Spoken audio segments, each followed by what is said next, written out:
Terus kemudian di Bible juga, di Quran juga diceritakan Yesus atau Isa itu diutus hanya untuk Bani Israel. Betul?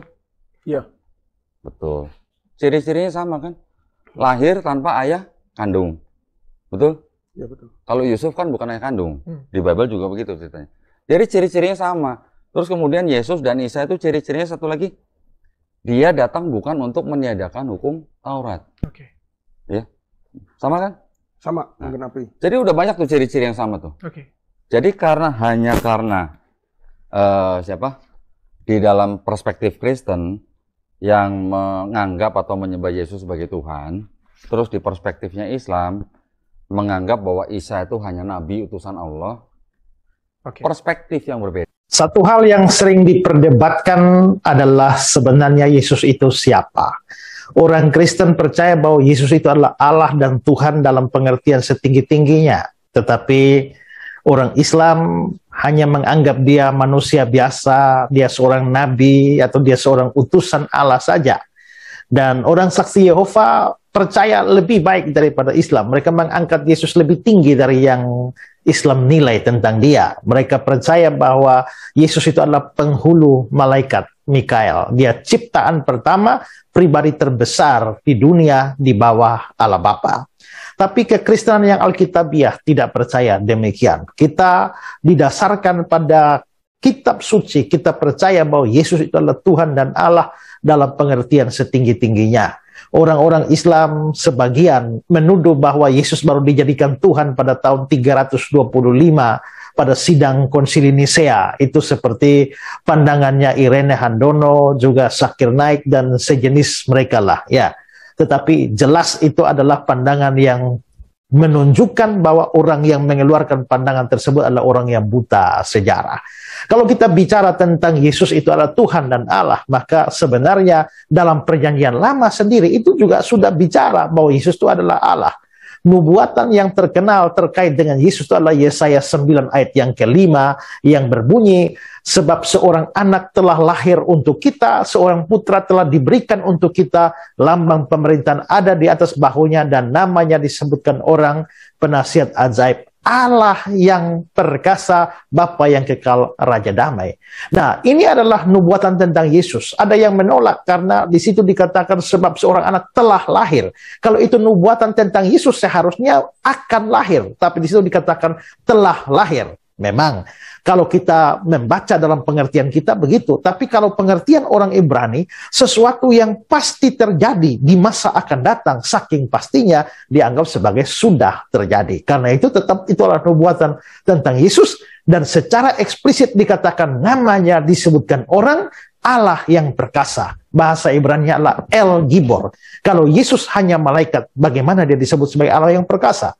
Kalau Yesus hanya nabi, hanya utusan Allah, bagaimana namanya disebutkan orang Allah yang perkasa? Kecuali dia adalah Allah sendiri, baru ayat itu masuk akal. Nah, ini menjadi salah satu dasar mengapa orang Kristen dan mengapa kita orang Kristen harus percaya bahwa Yesus itu adalah Allah. Yesaya 9 ayat 5, ingat baik-baik ayat itu. Tuhan memberkati saudara. Kenapa Al-Quran disebut dengan Al-Furqan? Karena di dalam isi Al-Quran itu Allah menerangkan tentang kriteria-kriteria, aspek-aspek tertentu yang membedakan antara satu dengan yang lainnya.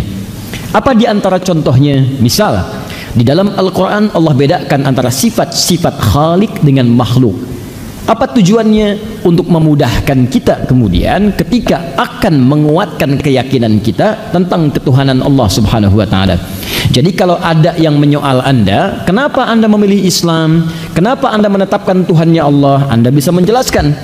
Maka dijelaskan oleh Al-Quran, ini loh beda Tuhan dengan makhluk begini, beda Khalik dengan makhluk begini. Saya tetapkan Allah karena hanya pada Allah lah semua sifat ketuhanan berkumpul, dan beda dengan makhluk. Bagaimana cara menerangkannya? Buka Al-Quran. Maka disampaikan oleh Al-Quran, prinsip pertama, Khalik Tuhan mesti beda dengan makhluk, mesti beda. Jadi kalau makhluk punya sifat-sifatnya tidak boleh sama dengan Khalik. Maka muncul keterangan Allah, laisa kamitslihi syai', tidak boleh ada yang serupa dengannya, tidak boleh. Karena itu kalau makhluk itu berpasangan, manusia makhluk berpasangan, hewan makhluk berpasangan, tumbuhan makhluk berpasangan. Maka manusia, hewan, tumbuhan tidak boleh dipertuhankan. Kenapa? Karena dia memiliki sifat-sifat makhluk yang tidak boleh dimiliki oleh Tuhan, tidak boleh sama. Sebab kalau sifat Tuhan sama dengan sifat makhluk, maka nanti akan muncul setiap makhluk merasa diri sebagai Tuhan. Jelas sampai sini? Nah, apa di antara sifat manusia? Turunkan. Manusia melahirkan dan dilahirkan. Maka dari itu, jika ada kemudian yang diklaim sebagai Tuhan, punya sifat melahirkan atau dilahirkan, dia tidak melahirkan tapi dilahirkan, maka dia bukan Tuhan. Ingat, karena prinsip pertama, Tuhan mesti beda dengan makhluk. Kalau makhluk melahirkan, Tuhan tidak boleh melahirkan. Kalau makhluk dilahirkan, Tuhan tidak boleh dilahirkan. Kalau makhluk berpasangan, Tuhan tidak boleh berpasangan. Jadi kalau ada misalnya yang dipertuhankan, ternyata hasil kelahiran dari yang lain. Kalau ada yang mengatakan misalnya Nabi Isa itu Tuhan, kenapa dia Tuhan? Karena dia misalnya, mohon maaf, kita cek, dia dipertuhankan. Nabi Isa dilahirkan, sifat Tuhan tidak boleh sama dengan makhluk. Lalu dikatakan misalnya, tapi kan dilahirkannya itu bukan biasa. Kalau manusia dilahirkan mesti ada bapak, ada ibu. Ini kan bapaknya nggak ada, cuman ibunya. Kalau manusia kan ada bapak, ada ibu. Isa nggak ada bapak, ada ibunya aja. Ini mesti beda, ini lain ini. Kita jawab, Adam lebih hebat lagi kata Al-Quran. Adam lebih hebat, bapak nggak ada, ibu nggak ada. Kenapa Adam nggak jadi Tuhan? Maka muncul keterangan dalam Al-Quran. Awas, masalu inna masala Isa kamatsali Adam. Ya, maka penciptaan Isa itu sama dengan Adam, nggak jauh beda. Kalau Isa dipertuhankan, kenapa Adam tidak?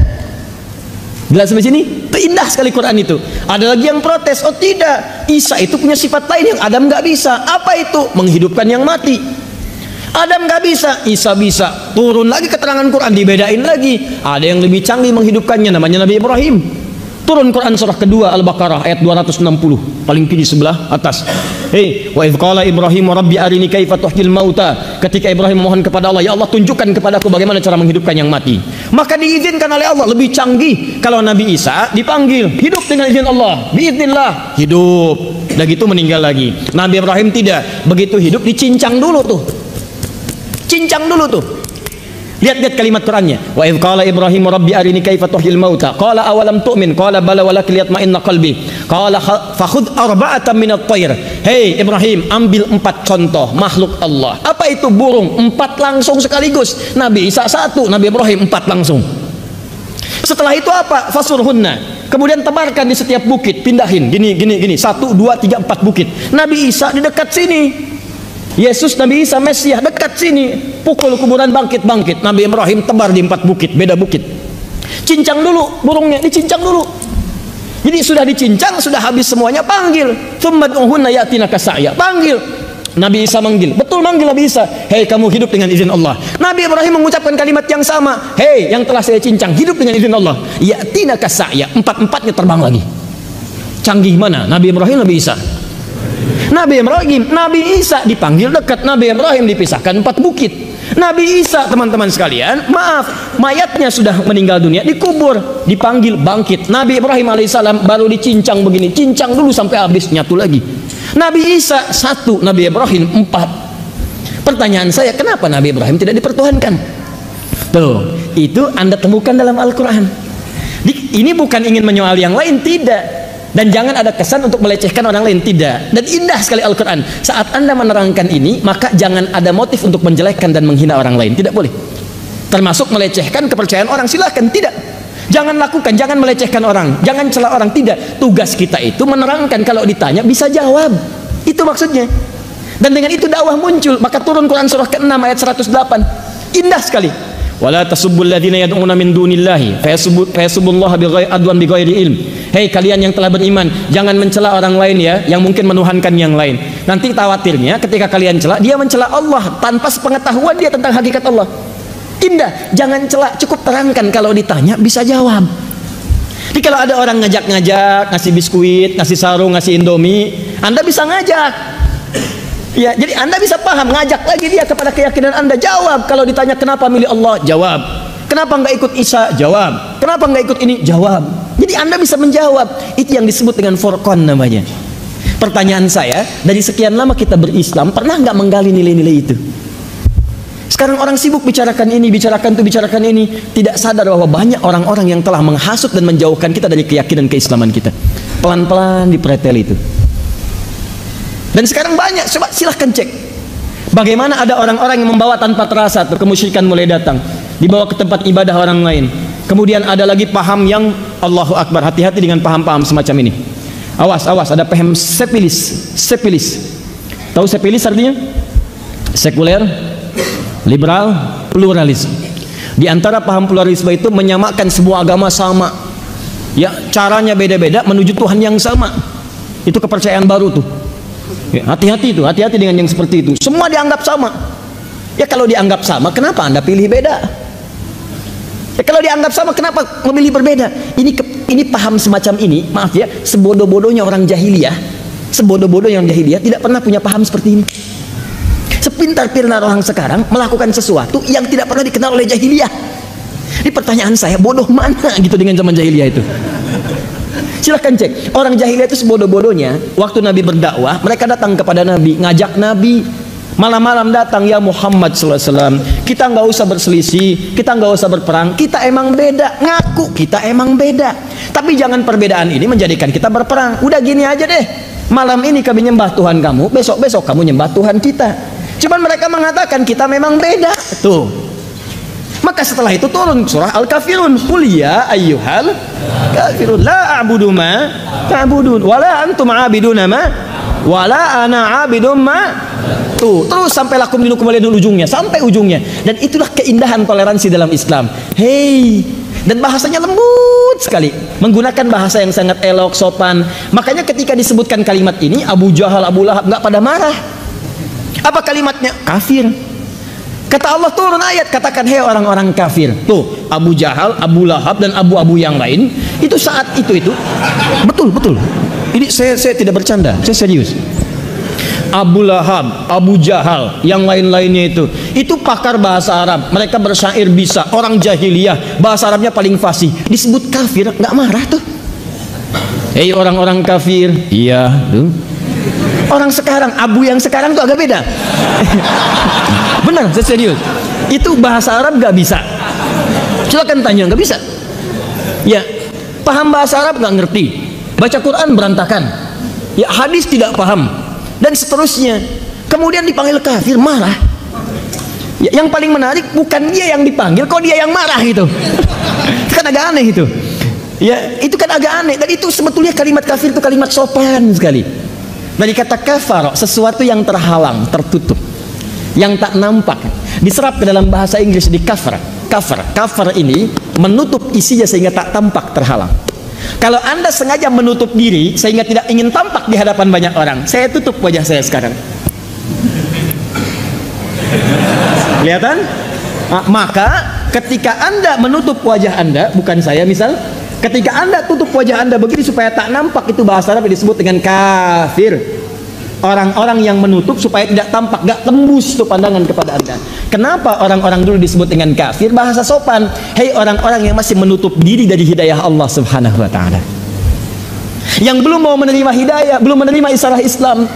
Kalimatnya sopan sekali, indah sekali. Makanya ketika disebut dengan kalimat sopan penuh adab, orang-orang yang belum mau menerima hidayah, yang masih menutup diri, yang belum kenal dengan Islam, maka ketika dipanggil qul ya ayyuhal kafirun, gak ada yang marah. Silahkan baca sejarah dimanapun Anda dapatkan kitabnya, tidak pernah disebutkan dalam kitab itu satu pun mengatakan ketika turun surah Al-Kafirun langsung semua orang-orang Arab mengeluarkan pedang. Kata siapa saya kafir? Tidak ada. Dan itu toleransi tingkat paling tinggi. Kita tidak usah berselisih. Sudah berikan kenyamanan masing-masing saja. Kami berikan kesempatan beribadah. Sudah biarkan kami saja ibadah. Anda pun silahkan ibadah sesuai keyakinan Anda.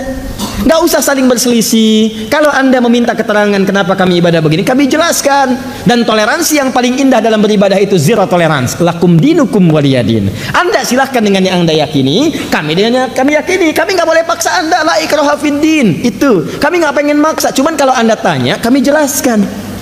Sekarang kesalahan saya ada di mana? Kesalahan kami ada di mana?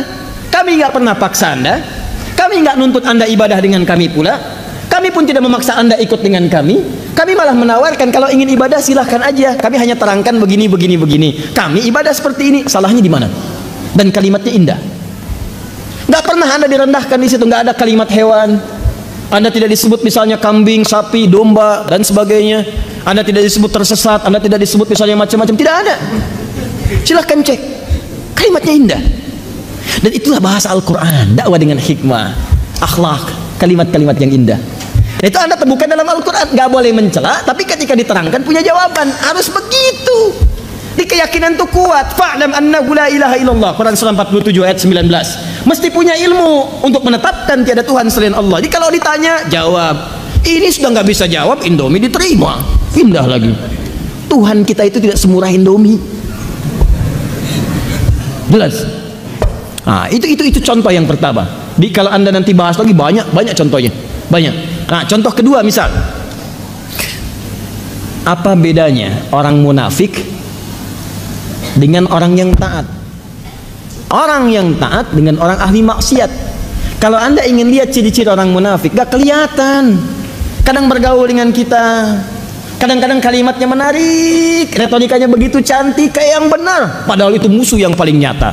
Nah, dari mana Anda bisa mengidentifikasi kalau ini orang bermasalah? Buka Al-Quran. Maka di situ akan dibedakan. Ini ciri orang munafik begini. Kalau dengan Anda, dia bisa mengangkat-angkat Anda. Di belakang dia jadi masalah. Langsung dikasih contoh. Ini teorinya, ini ciri-cirinya, ini sifat-sifatnya. Contoh zaman nabinya seperti ini. Contoh zaman sekarangnya kekinian. Ada ditemukan. Ada semuanya. Dan itu ketika Anda bawa ke dalam pergaulan, Anda akan temukan. Bukan cuma urusan agama aja. Nanti di kantor Anda bisa temukan. Orang-orang dekat dengan Anda, begitu jabatannya didapatkan, Anda didepak kemudian. Ada. Di bisnis ditempel Anda. Begitu proyeknya dapat, Anda dibuang. Ada. Ada. Kalau Anda tidak identifikasi dari awal, Anda yang terjerumus